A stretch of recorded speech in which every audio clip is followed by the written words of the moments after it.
Hello everyone, welcome back to the channel. So let's get on to covering 5 questions for prelims 2020 for day 11. As I got little late today, so we'll be doing it little faster. Question number 1. The International Debt Statistics Report is published by which organization? Answer is World Bank. That's it. Please memorize this. Very, very important. International Debt Statistics Report is by the World Bank. Let's get on to 2-3 important points now. Number 1, it's an annual publication. Alright. It talks about the external debt statistics of 122 low and middle income countries. That's it. So countries numbers are 122. Their criteria is either they are low income or they are middle income. Plus it talks about external debt जो कि nations ने बाहर के nation से उधार लिया होता है. It could be any external agency, not just sovereign nations but anybody. मतलब domestic debt का बात नहीं है, main बात यही है इधर. And what is the key takeaway? That the total external debt of low and income middle countries has gone up by 5.3%. तो क्वेश्चन में अगर आए कि एक्सटर्नल डेट कम हुआ है तो that would be wrong. Actually it has climbed by 5.3% and that is it. It's very important. So we have covered question number 1. Let's get on to question number 2. Again, very, very important. Helsinki rules, Campione rules. It's CAMPOINE. इसका pronunciation I do not know. And Berlin rules are often seen in news in which of the following context? तो किस context में? Answer is water sharing. That's it. Please memorize this. Helsinki rules, Campione rules, Berlin rules, they are all related to water sharing. So basically Kaveri water dispute was there, and while pronouncing its judgment, Supreme Court of India categorically took note of these rules: Helsinki, Campione and Berlin. So what are these? Number 1, they are about water sharing. Very, very important.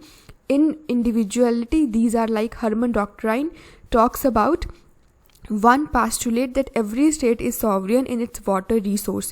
This is either way obvious. अगर कोई water हमारे अंदर nation में है तो we are having authority over it, sovereign control over it, and that's how it has right to do whatever it likes with its territorial jurisdiction. तो जो भी विद इन एरियाज नेशन के पानी है हम कुछ भी कर सकते हैं उसके साथ. This is within our sovereignty. This is what Harmon doctrine is about. Second is also important, the Helsinki rules of 1966. Here we are talking about the need for equitable utilization of international rivers.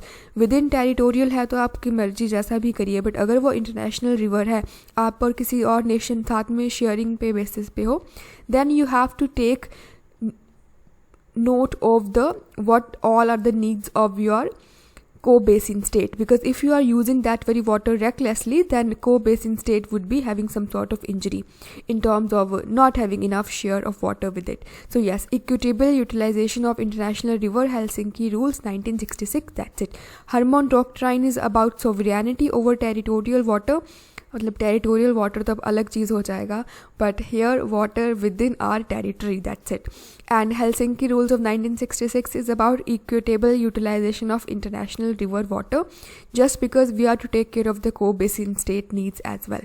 अभी दूसरा है Campion rules. ये भी बहुत ज़्यादा important है. इसमें क्या है, we just have to take care of the need of water aquifer as well, because ऐसा नहीं है हम ग्राउंड वाटर को प्रिजर्व कर रहे हैं और एक्विफर को छोड़ रहे हैं. Water is inter related, interdependent. So this is what Campion rules are. They were endorsed by the Apex Court, which outlines the need to include the water of an aquifer, that is underground water or fossil water, while determining reasonable equitable share. That's it. तो ऐसा नहीं ऊपर ऊपर पानी कम है. पंजाब में तो ground में तो पानी ज़्यादा है, बाउंड्री में नहीं है, but ground water is very very rich. So that's how we need to be taking care of aquifer as well. So these rules include criteria of the interdependence of underground water and other water. So aquifer का water या underground water और ground का water, surface का water, they are interdependent. So that's it. Last is the Berlin Rules 2004. This is little boring, I know, but then these are important. These are given by the International Law Association. ये क्या बोलते हैं?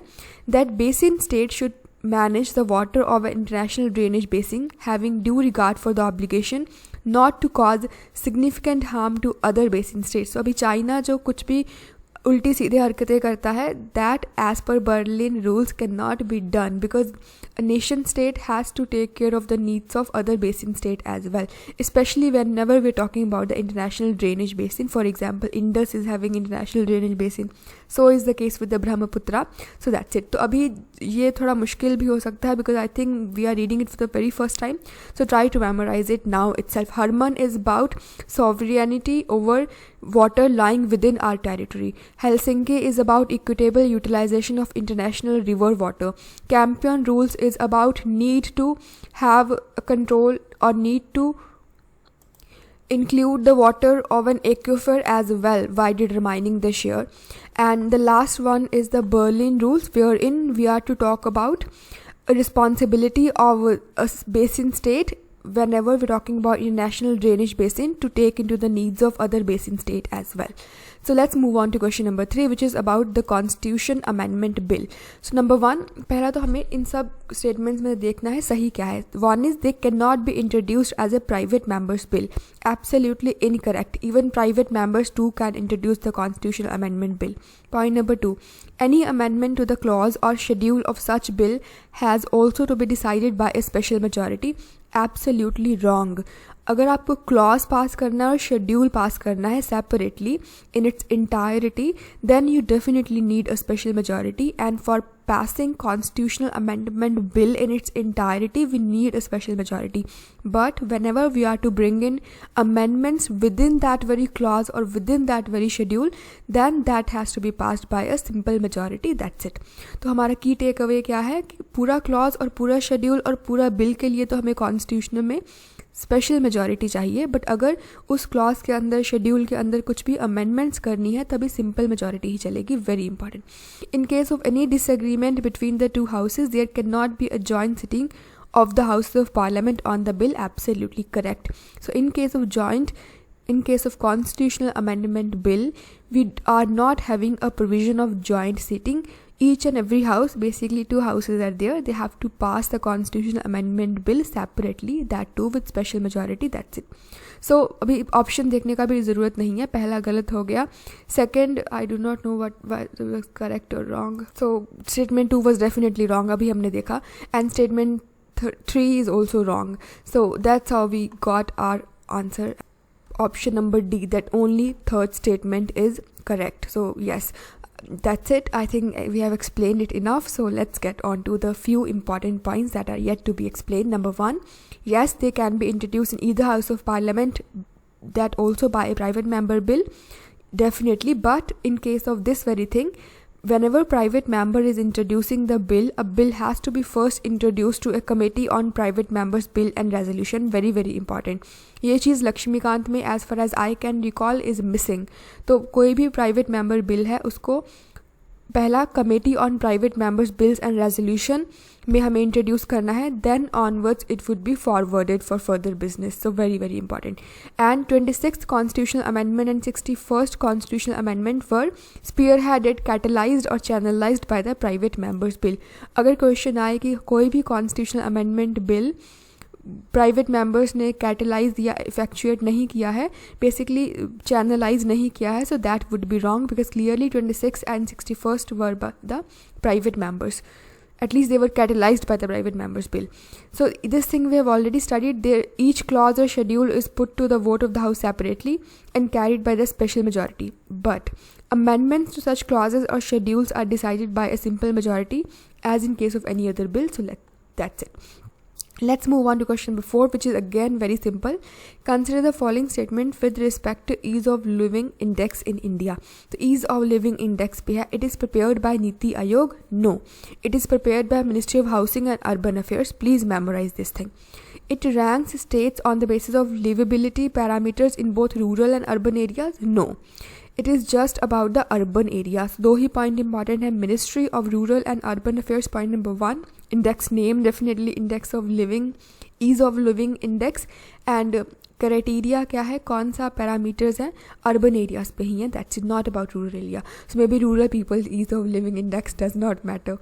But let's get on to, so what could be the option here? D. So none of these statements are correct. So it is by Ministry of Housing and Urban Affairs, and it talks about urban areas only and not the rural areas, and what all are the things. It is outcome generated through services in terms of livability within the cities and final citizen participation of these outcomes. These things are not important. So let's get on to question number 5. Which of the following best describes solidarity trial recently seen in the news? Solidarity trial kya hai? So basically it is an initiative to determine an effective drug against COVID-19. That's it. There's something we just have to memorize. That is it. Most of the things are to be memorized. In fact, everything is to be memorized. So solidarity trial initiative to determine an effective drug against COVID-19. That's it. So let's look at the explanation here. It's a World Health Organization solidarity trial. It's a multi-country trial. Basically, we are to find a drug for COVID-19, and its pandemic and the extent of this entire thing is so big that no one nation can go for having a medicine on its own. We are supposed to come together and fight collectively. So this is where World Health Organization comes into picture. We are calling it solidarity trial just for the sake of calling it, because solidarity means solidarity, plus it's a trial and it's a multi-country one, and India too is a participating nation here. So this is it. So we are done with 5 questions for day 11, and I really am sorry for not going the way I always have done it. I will be very punctual from tomorrow onwards. So yeah, thank you so much for watching, and goodbye.